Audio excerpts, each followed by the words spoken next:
As we mentioned, Kara Matuszewski, a former news center anchor, now lives in Belmont. Her street is the town line with Watertown.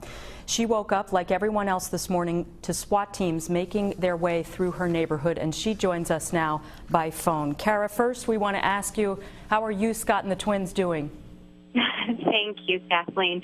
We're okay. The babies are just waking up from their nap. We're trying to treat today with them as much as normally as possible.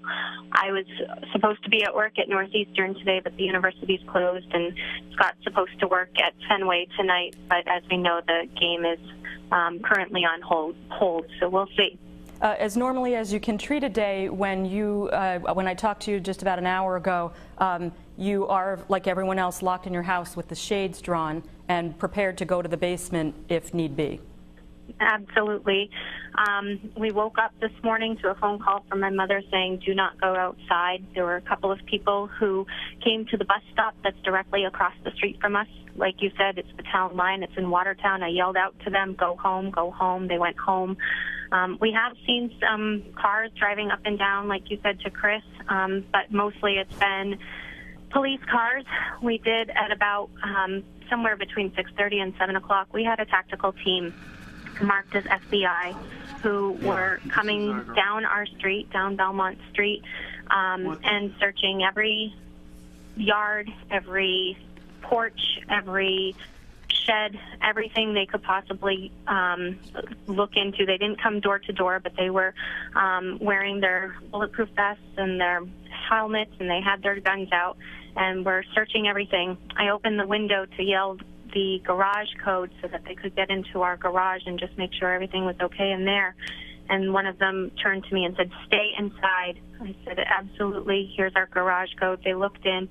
So at one point we had about 25 tactical team members from the FBI in our backyard, which is absolutely not anything that I ever wish upon anybody. It's very unnerving. Kara, we should mention that we just were watching the footage that Scott, your husband, who a lot of Mainers know, he used to be a reporter and a photographer with us. He's now a photographer and reporter for Comcast Sports. This is the footage that he shot out of your window, and right now we're watching it again. It is an incredible sight, and you know, to see them they're right at your garage. And yeah, those are our cars. And those are your cars. Tell me, you know, what was going through your mind? You know, you have your twins are a year and a half old. You and Scott, while you're watching this, are wondering probably, is Zhokan Tsarnaev in your house? Thankfully, I wasn't thinking that. I think if I had been thinking that, I would have broken down even more. But one of the first things that I did when I got the call from my mom this morning was to make sure that all of our doors were locked, and that our blinds were still closed. And I felt fairly secure in knowing that. Like I said, I would have broken down even more. I will say that when I saw the tactical team up the street and making their way down, I was very nervous in thinking that they had found him and that this was happening within 2 blocks of my home.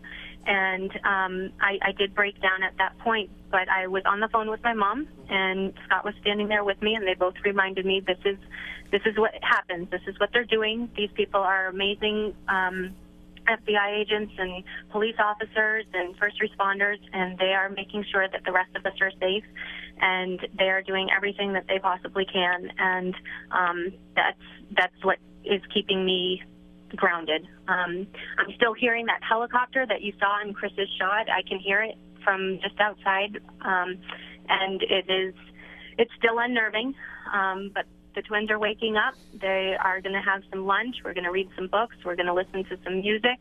I'm making sure that any media is not around them, and we're just going to hopefully have a happy day with our family as much as we can. All right, Kara, we're going to let you get back to those twins, and just know that everyone here in Maine is sending our love to you, and just stay safe, all 4 of you.